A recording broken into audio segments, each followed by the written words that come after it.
Hallelujah. ದೇವರು ನಮ್ಮ ಜೊತೆಯಲ್ಲಿದ್ದಾರೆ. Amen. God is good all the time. ದೇವರು ಒಳ್ಳೆಯವರು. ಆಮೆನ್. ದೇವರು ತನ್ನ ಜನಗಳನ್ನ ಯಾವ ಟೈಮಲ್ಲಾದ್ರೂ ಕೂಡ ತಿದ್ದುವುದಕ್ಕೂ ಸಿದ್ಧರಾಗಿರ್ತಾರೆ. ಹಲ್ಲೆಲೂಯಾ. ನಾವು ದೇವರ ವಾಕ್ಯವನ್ನ ಕೇಳ್ತಾ ಇರುವಂತ ಪ್ರಿಯ ದೇವರ ಮಕ್ಕಳೇ ಮತ್ತು ಕೂಡಿ ಬಂದಿರುವಂತ ಎಲ್ಲ ದೈವ ಮಕ್ಕಳೇ, ಒಂದು ಕ್ರಮಶಿಕ್ಷಣ ಇರಬೇಕು. ದೇವರ ಸನ್ನಿಧಿಗೆ ಬರುವಾಗ ನೀವು ಯಾವ ಸಭೆಗಾದ್ರೂ ಹೋಗ್ತಾ ಇರ್ಬೋದು, ಒಂದು ಕ್ರಮಶಿಕ್ಷಣ ಇರಬೇಕು. ಹೆಂಗಂದ್ರೆ ಹಂಗೆ ಹೋಗ್ಬಾರ್ದು, ಒಂದು ಭಯ ಭಕ್ತಿಯಿಂದ ಇರಬೇಕು. ದೇವರ ವಾಕ್ಯವನ್ನ ಕೇಳುವಾಗ ಭಯದಿಂದ ದೇವರ ವಾಕ್ಯವನ್ನ ಸ್ವೀಕಾರ ಮಾಡ್ಕೋಬೇಕು. ಹಲ್ಲೆಲೂಯಾ. ಯಾರನ್ನ ನೋಡುವುದಕ್ಕಾಗಿ ಅಲ್ಲ ದೇವರ ಆಲಯಕ್ಕೆ ಬರುವುದು, ನೀವು ಯೇಸುವನ್ನ ನೋಡುವುದಕ್ಕಾಗಿ ಎಂಬ ತೀರ್ಮಾನ ಹಂಬಲ ನಿನ್ನಲ್ಲಿದ್ದಾಗ ಖಂಡಿತ ನೀನು ದೇಶದಲ್ಲಿ ಒಂದು ಉಜ್ಜೀವನ ತೆಗೆದುಕೊಂಡು ಬರುವುದಕ್ಕೆ ನಿನ್ನಿಂದಲೇ ಸ್ಟಾರ್ಟ್ ಆಗುತ್ತೆ. ಓಕೆ, ದೇವರ ವಾಕ್ಯದ ಕಡೆಗೆ ನಾವು ನೋಡಿಕೊಳ್ಳೋಣ. ನೋಡಿ, 29ನೇ ಕೀರ್ತನೆಯ ಭಾಗದಲ್ಲಿ 29ನೇ ಕೀರ್ತನೆಗಳು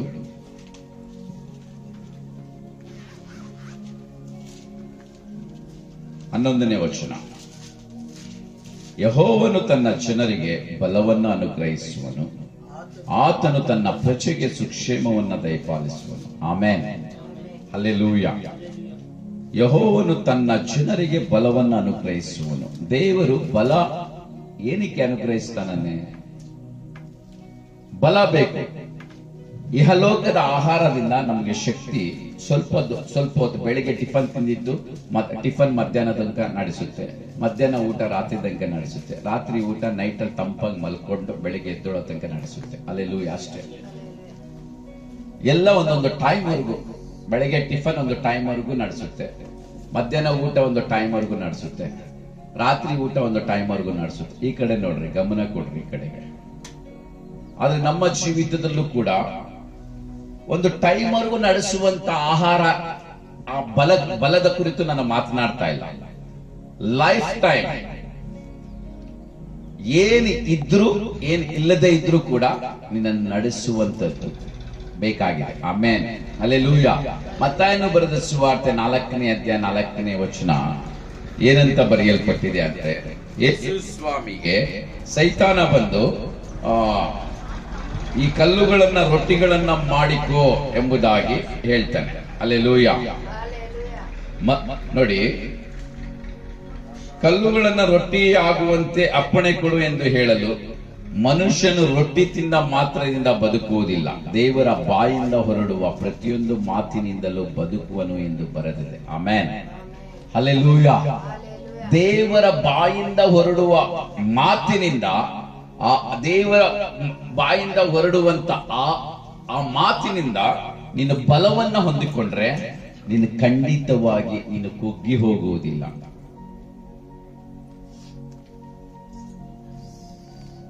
ಇನ್ನು ಬಲಹೀನತೆ ಆಗುವುದಿಲ್ಲ. ಯಾಕಂದ್ರೆ ದೇವರ ಬಾಯಿಂದ ಹೊರಡುವಂತ ಪ್ರತಿಯೊಂದು ಮಾತು ನಿನ್ನನ್ನ ಬಲಪಡಿಸುತ್ತೆ. ಯಾರು ಇಲ್ಲದೆ ಇರುವಾಗಲೂ ಕೂಡ ನಿನ್ನನ್ನು ನಡೆಸುವಂತದ್ದು, ಯಾರು ನಿನಗೆ ಸಹಾಯಕ್ಕೆ ಬಾರದೇ ಇರುವಂತ ಪರಿಸ್ಥಿತಿಯಲ್ಲೂ ಕೂಡ ನಿನ್ನನ್ನ ಬಲಪಡಿಸುವಂತದ್ದು ನಾನಿದ್ದೇನೆ ಎಂಬುದಾಗಿ ಹೇಳುವಂತದ್ದು. ಆಮೆನ್.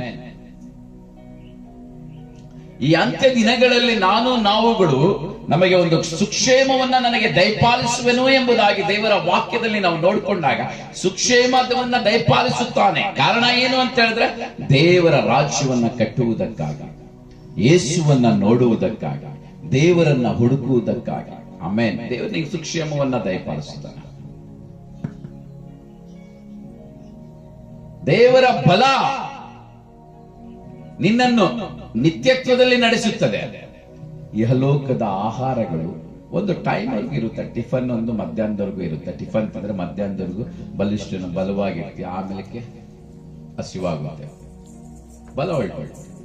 ಮಧ್ಯಾಹ್ನ ಊಟ ರಾತ್ರಿವರೆಗೂ, ರಾತ್ರಿ ಊಟ ರಾತ್ರಿ ಹೊತ್ತು ನೆಮ್ಮದಿಯಾಗಿ ಮಲ್ಕೊಂಡು ಬೆಳಗ್ಗೆವರೆಗೂ. ಇಹಲೋಕದ ಆಹಾರಗಳು, ಶಕ್ತಿ ಕೊಡುವಂತ ಎಲ್ಲ ಆಹಾರವು ಒಂದು ಟೈಮ್ ವರೆಗೂ ಇರುತ್ತೆ. ಒಂದು ಟೈಮ್ ಆದ್ಮೇಲೆ ನೀನು ವೀಕ್ ಆಗ್ತೀಯ. ಆದರೆ ಪರ್ಮನೆಂಟ್ ಆಗಿ ನಿನ್ನನ್ನು ಬಲಪಡಿಸುವಂತದ್ದು ಯಾವುದು ಇದ್ರು ಇಲ್ಲದೆ ಇದ್ರು, ಯಾರು ಇದ್ರು ಇಲ್ಲದೆ ಇದ್ರು, ಪರಿಸ್ಥಿತಿಗಳು ಅನಾನುಕೂಲವಾಗಿದ್ರು, ನೀನು ಇರುವಂತ ಪ್ರದೇಶ ನಿನಗೆ ವಿರೋಧವಾಗಿ ನಿಂತ್ಕೊಂಡ್ರು ಕೂಡ ನಿನ್ನನ್ನು ಬಲಪಡಿಸುವಂತದ್ದು ದೇವರು. ಆಮೇಲೆ ಅದಕ್ಕೋಸ್ಕರ ಈ ಅಂತ್ಯ ದಿನಗಳಲ್ಲಿ ನೀನು ಹೆಚ್ಚಾಗಿ ಏನ್ ಮಾಡ್ಬೇಕಂದ್ರೆ ದೇವರ ವಾಕ್ಯವನ್ನ ಓದ್ಬೇಕು, ದೇವರ ವಾಕ್ಯವನ್ನ ತಿನ್ನಬೇಕು.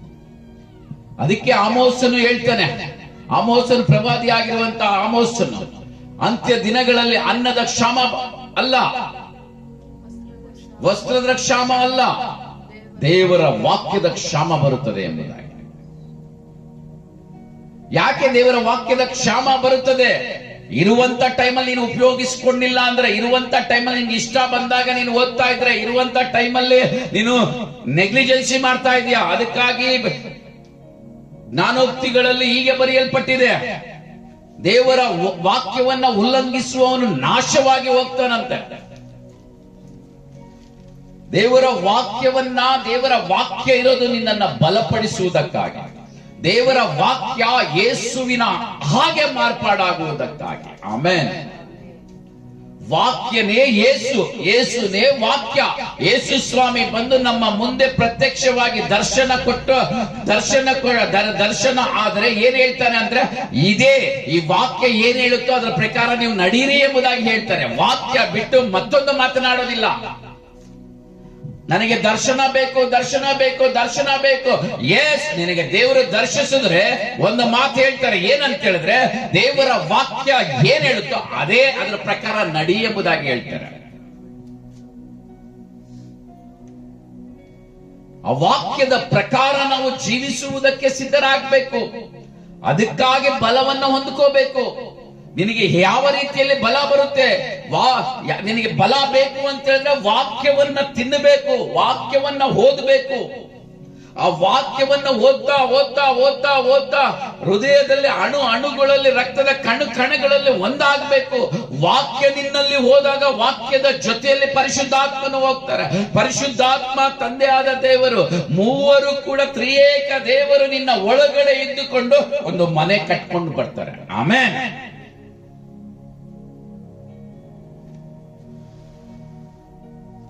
ಕಟ್ಟುವವರಿಗೆ ದೇವರ ದರ್ಶನ ಬೇಕು, ಕಟ್ಟುವಂತವರಿಗೆ ದರ್ಶನ ಬೇಕು, ಕಟ್ಟುವಂತವರೇ ದೇವರ ರಾಜ್ಯ ಕಟ್ಟುವಂತವರಿಗೆ ಬಲ ಬೇಕು. ಅರ್ಥ ಆಗ್ತಾ ಇದೆಯಾ? ನೆನ್ಪಿಟ್ಕೊಳ್ಳಿ. ಅಯ್ಯ, ನನ್ನನ್ನು ಬಲಪಡಿಸು. ಯಾರಿಗೆ ಬಲ ಬೇಕು? ಕಟ್ಟುವಂತವರಿಗೆ ಬಲ ಬೇಕು. ಸೋಮಾರಿಯಾಗಿ ಮಲ್ಕೊಂಡಿರುವಂತವ್ರಿಗಲ್ಲ, ಹರಟೆ ಮಾತುಗಳನ್ನು ಮಾತನಾಡ್ಕೊಂಡಿರುವಂತವ್ರಿಗಲ್ಲ,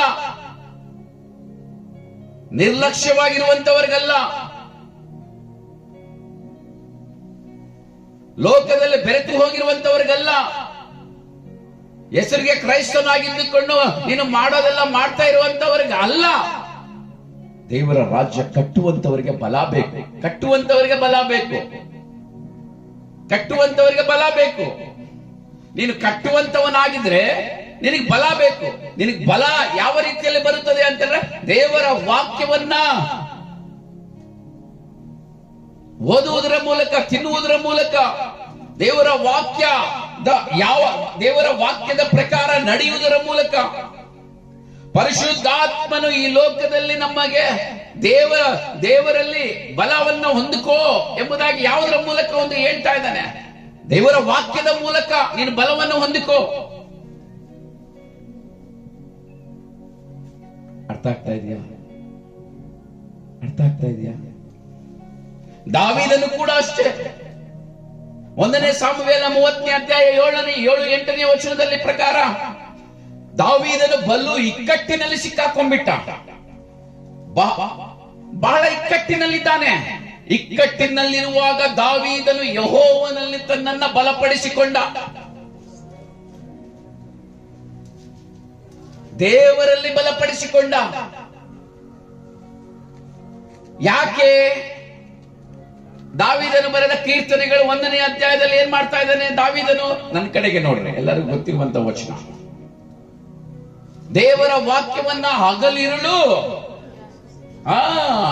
ಓದಿ ಧ್ಯಾನಿಸ್ತಾ ಇದ್ದಾನೆ. ದೇವರ ವಾಕ್ಯವನ್ನ ಹಗಲಿರುಳು ಧ್ಯಾನಿಸುವಂತವನಿಗೆ ದೇವರು ಬಲಪಡಿಸ್ತಾನೆ. ಯಾಕೆ? ಮುಂದೆ ಒಂದು ಸಾಮ್ರಾಜ್ಯನೇ ಕಟ್ಟಬೇಕು. ಮುಂದಿನ ದಿನಗಳಲ್ಲಿ ದೇವರ ರಾಜ್ಯ ಕಟ್ಟಬೇಕು. ದೇವರ ರಾಜ್ಯವನ್ನ ಪರಿಪಾಲನೆ ಮಾಡಬೇಕು.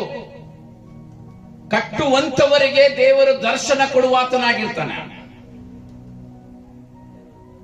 ಕಟ್ಟುವಂತವರಿಗೆ ಬಲ ಕೊಡ್ತಾನೆ. ಇಷ್ಟು ವರ್ಷಗಳಾದ್ರೂ ಇಷ್ಟು ದಿನಗಳಾದ್ರೂ ಕೂಡ ನೀನು ಬಲಹೀನತೆಯಲ್ಲೇ ಇದೆಯಾ ಅಂತ ಹೇಳಿದ್ರೆ ನೀನು ಕಟ್ಟುವಂತ ಮನಸ್ಸಿಲ್ಲ, ಕಟ್ಟುವಂತ ಹಾಟಿಲ್ಲ. ಇನ್ನು ಬಾಯಲ್ಲಿ ಹೇಳ್ತೀಯ ನೀನು ಅಯ್ಯ ಅಂತ. ಆದ್ರೆ ಹೃದಯ ನಿನಗೆ ಆ ಸಂದರ್ಭ ಸನ್ನಿವೇಶಗಳು ಬಂದಾಗ ಕಟ್ಟುವಂತ ಆಸೆ ಇಲ್ಲ ನಿನಗೆ. ಕಟ್ಟಿರೋದನ್ನ ಬೀಳಿಸಿಯ ಹೊರತು ಕಟ್ಟುವಂತ ಆಸೆ ಪಡೋದಿಲ್ಲ. ಕಟ್ಟುವಂತವರಿಗೆ ಬಲ ಬೇಕು. ಕಟ್ಟುವಂತವರನ್ನ ದೇವರು ಬಲಪಡಿಸ್ತಾನೆ. ಕಟ್ಟುವಂತವರ ದೇವರ ದರ್ಶನ ಬೇಕು. ನೋಹ 6ನೇ ಅಧ್ಯಾಯ ನೋಡಿ, ಆದಿಕಾಂಡ 6ನೇ ಅಧ್ಯಾಯ 6ನೇ ಅಧ್ಯಾಯ 9ನೇ ವಚನ. ನೋಹನ ಚರಿತ್ರೆಯು, ನೋಹನು ನೀತಿವಂತನು, ತನ್ನ ಕಾಲದವರಲ್ಲಿ ತಪ್ಪಿಲ್ಲದವನು ಆಗಿದ್ದನು. ಅವನು ದೇವರೊಂದಿಗೆ ಅನ್ಯೂನ್ಯವಾಗಿ ನಡೆದುಕೊಂಡನು. ಆಮೇನ್. 14ನೇ ವಚನ. ನೀನು ತುರಾಯಿ ಮರದಿಂದ ನಾವೆಯನ್ನು ಮಾಡಿಕೋ. ಆಮೇನ್. ಹಲ್ಲೆಲೂಯಾ. ಕಟ್ಕೋ.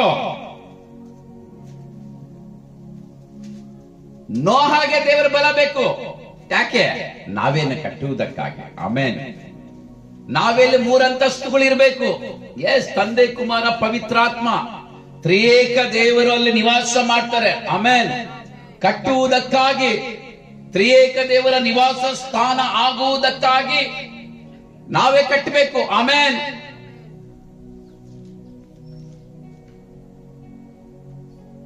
ಒಂದಲ್ಲ, ಎರಡಲ್ಲ, 3 ಕಟ್ಟಲೇಬೇಕು.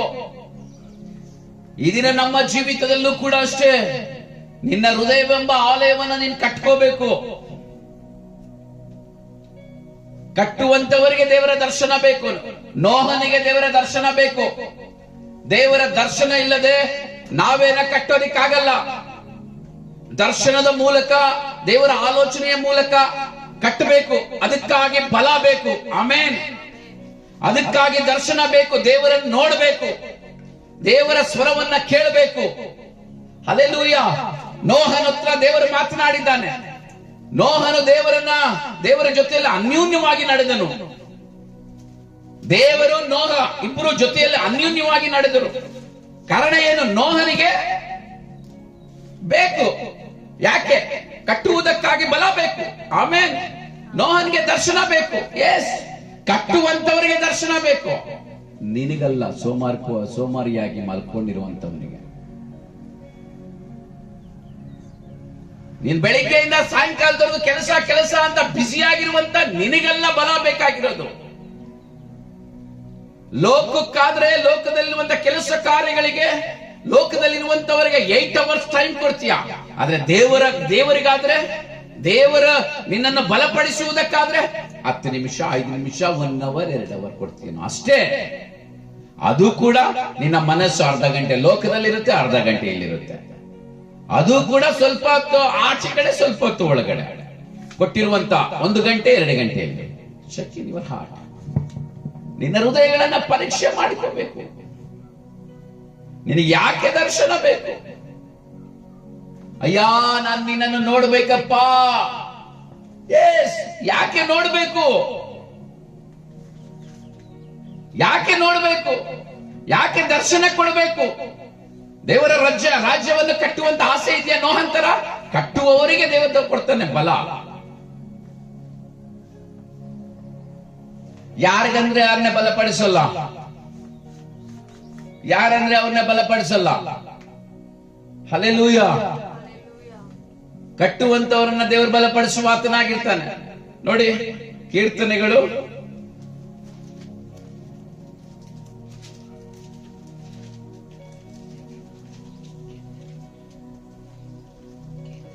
ಕೀರ್ತನೆಗಳು 87ನೇ ಅಧ್ಯಾಯ ಅಂತ.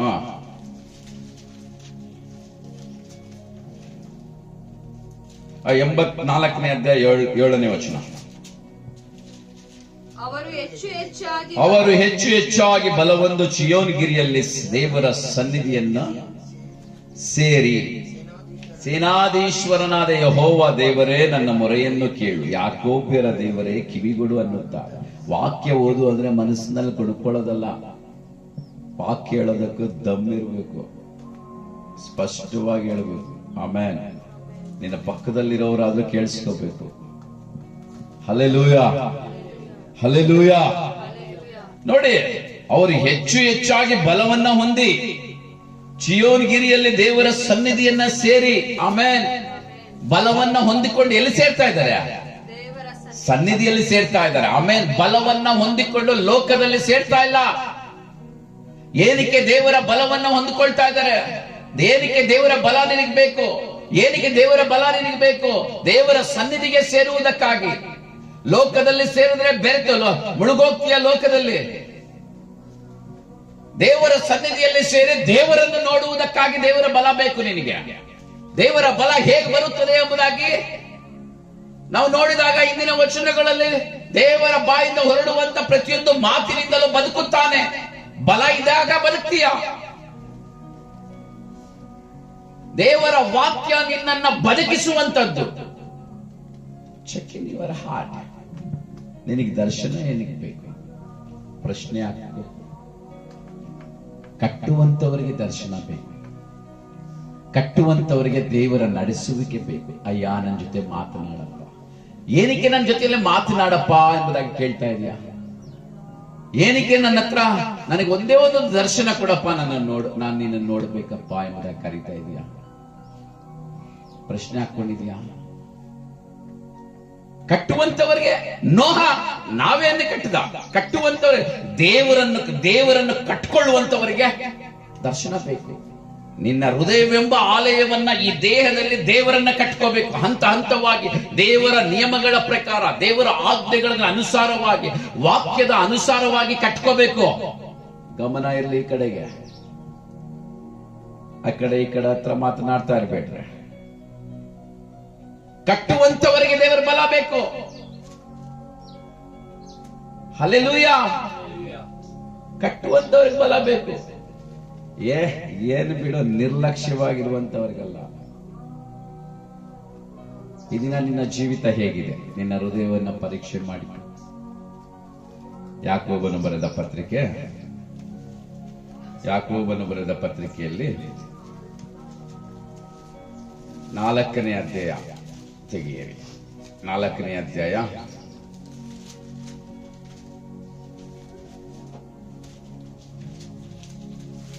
8ನೇ ವಚನ. ಇದೇನೆಲ್ಲರಿಗೂ ಬಾಯರ್ಟಾಗಿರುವಂತದ್ದಲ್ಲ, ಬಾಯರ್ಟಾಗಿರುವಂತ ವಚನ. ಹಂಗಂತೆ ನೆಗ್ಲಿಜೆನ್ಸಿ ಮಾಡಬಾರ್ದು. ದೇವರ ಸಮೀಪಕ್ಕೆ ಬನ್ನಿರಿ, ಆಗ ಆತನ ಸಮೀಪಕ್ಕೆ ಬರುವನು, ಆತನು ನಿಮ್ಮ ಸಮೀಪಕ್ಕೆ ಬರುವನು. ಎಸ್, ಈ ದಿನ ದೇವರು ನಿನ್ನನ್ನು ಕರೀತಾ ಇದ್ದಾನೆ. ಬಾ ಪ್ರಿಯ ದೇವರ ಮಗನೇ, ದೇವರ ಮಗಳೇ, ನನ್ನನ್ನು ನೋಡ್ಬೇಕು ಅಂತ ನೀನು ಆಸೆ ಪಡ್ತಾ ಇದೆಯಲ್ಲ, ಬಾ ನನ್ನ ಸಮೀಪಕ್ಕೆ. ದೇವರ ವಾಕ್ಯದ ಸಮೀಪಕ್ಕೆ ಬಾ. ದೇವರ ವಾಕ್ಯದ ಸಮೀಪಕ್ಕೆ ಬಾ, ನಾನು ನಿನ್ನ ಕಾಣಿಸ್ತೀನಿ.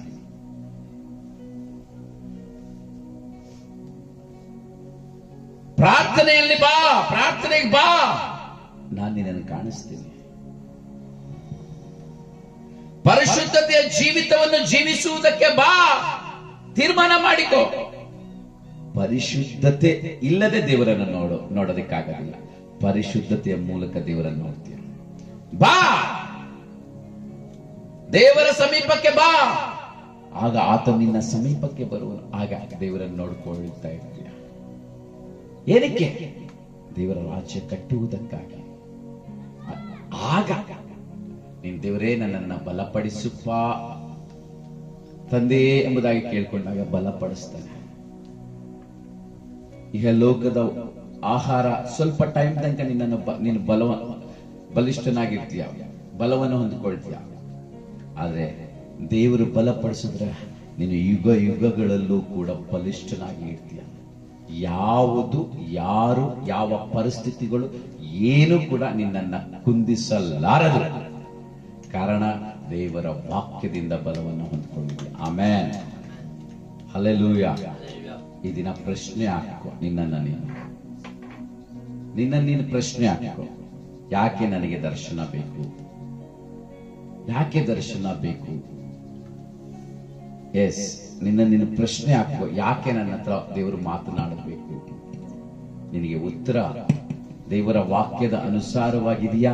ಖಂಡಿತ ನಿನ್ನ ಜೀವಿತದಲ್ಲಿ ದರ್ಶನ ಕೊಡುವ ಆತನಾಗಿರ್ತಾನೆ. ದೇವರ ಸಮೀಪಕ್ಕೆ ಬಾ, ದೇವರ ವಾಕ್ಯದ ಸಮೀಪಕ್ಕೆ ಬಾ, ದೇವರ ಸನ್ನಿಧಿಗೆ ಬಾ. ನೋಡಿ, ದೇವರಲ್ಲಿ ಬಲವನ್ನು ಹೊಂದಿಕೊಂಡು ಅವರು ಯೆಹೋವರ ಸನ್ನಿಧಿಗೆ ಸೇರಿದ್ದಾರೆ. ಆಮೇಲೆ ಬಲವನ್ನು ಹೊಂದಿಕೊಂಡು ದೇವರ ಸನ್ನಿಧಿಗೆ ಸೇರಬೇಕು. ಕಾರಣ ಏನಂದ್ರೆ, ಆ ಸನ್ನಿಧಿಗೆ ಸೇರಿ ದೇವರನ್ನು ನೋಡುವುದಕ್ಕಾಗಿ. ಇದು ಇಲ್ಲ ಅಂತ ಹೇಳಿದ್ರೆ ಈ ಪ್ರಾರ್ಥನೆನ ನೀನು ಮಾಡಬೇಡ. ಅಯ್ಯ, ನನ್ನ ಹತ್ರ ಮಾತನಾಡು, ನಾನು ನಿನ್ನನ್ನು ನೋಡಬೇಕು ಎಂಬುದಾಗಿ ಪ್ರಾರ್ಥನೆ ಮಾಡಬೇಡ. ಇಲ್ಲ, ಈ ಪ್ರಾರ್ಥನೆ ಮಾಡ್ತೀನಿ ಅಂತ ಹೇಳಿದ್ರೆ ಈ ಪ್ರೋಸೆಸ್ ನಿನ್ನಲ್ಲಿ ಇರಬೇಕು. ಕಣ್ಣುಗಳನ್ನು ಮುಚ್ಚಿಕೊಂಡು ಪ್ರಾರ್ಥನೆ ಮಾಡಿಕೊಳ್ಳೋಣ. ಇರುವಂತಹ ಸ್ಥಳದಲ್ಲಿ ಎಲ್ಲರೂ ಎದ್ದು ನಿಂತವರಾಗಿ, ಇಲ್ಲಾಂದ್ರೆ ಮೊಣಕಾಲಿನಲ್ಲಿ ನಿಂತವರಾಗಿ ಪ್ರಾರ್ಥನೆ ಮಾಡಿ. ಮೊಣಕಾಲಲ್ಲಿ ನಿಂತವರು ಅಂದ್ರೆ ಪೂರ್ತಿಯಾಗಿ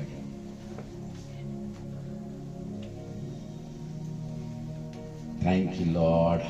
ಅಪ್ಪ ತಂದೆ, ಕರುಣಿಸಪ್ಪ. ಹೌದಪ್ಪ, ದೇವರ ರಾಜ್ಯ ಕಟ್ಟುವಂತವರಿಗೆ ಕರ್ತನೆ ಬಲ ಬೇಕಾಗಿದೆ ಕರ್ತನೆ. ಆ ಬಲವು ದೇವರ ವಾಕ್ಯವನ್ನ ಕರ್ತನೆ ದೇವರೇ ತಿನ್ನುವುದರಿಂದಲೇ ಕರ್ತನೆ, ಓದುವುದರಿಂದಲೇ, ಅದರ ಪ್ರಕಾರ ನಡೆಯುವುದರಿಂದಲೇ ಬಲ ಬರುತ್ತೆ. ಬಲವನ್ನು ಹೊಂದಿಕೊಂಡಿರುವಂತ ನಾವು ನಿನ್ನ ಸನ್ನಿಧಿಯಲ್ಲಿ ಸೇರಿ ನಿನ್ನ ಮುಖವನ್ನು ನೋಡುವಂತವರಾಗಿರ್ಬೇಕಪ್ಪ. ಅಯ್ಯ, ಎಷ್ಟೋ ಸಾರಿ ಕರ್ತನೆ ದೇವರೇ, ದೇವಾ, ನೀವು ಸೋಮಾರಿಯಾಗಿರುವಂತ ನಮಗೆ ನೋಡ್ತಾ ಇರುವಂತ ಎಷ್ಟೋ ಜನಗಳಿಗೂ ಸೋಮಾರಿಯಾಗಿದ್ರು ಕೂಡ ದೇವಾ, ನಾನು ನಿನ್ನ ನೋಡಬೇಕು ಎಂಬುದಾಗಿ ಈ ವ್ಯರ್ಥವಾದಂತ ಪ್ರಾರ್ಥನೆಗಳನ್ನ ಮಾಡ್ತಾ ಇದ್ದಾರೆ. ಅದಕ್ಕೆ ದೇವರು ನಿನಗೆ ದರ್ಶನ ಕೊಡ್ತಾ ಇಲ್ಲ. ಒಂದು ತೀರ್ಮಾನ ಮಾಡಿಕೊ, ಅಯ್ಯ, ನಾನು ಕೂಡ ನೋಹನ ಹಾಗೆ ಕಟ್ತೀನಪ್ಪ, ನೀನು ಹೇಳಿದ ಪ್ರಕಾರನೇ ನಾನು ಕಟ್ತೀನಪ್ಪ ದೇವರ ರಾಜ್ಯವನ್ನ ಎಂಬುದಾಗಿ ಒಂದು ತೀರ್ಮಾನ ಮಾಡಿಕೊ. ಆಗ ದೇವರ ದರ್ಶನ ನಿನಗೆ ಲಭಿಸುತ್ತದೆ.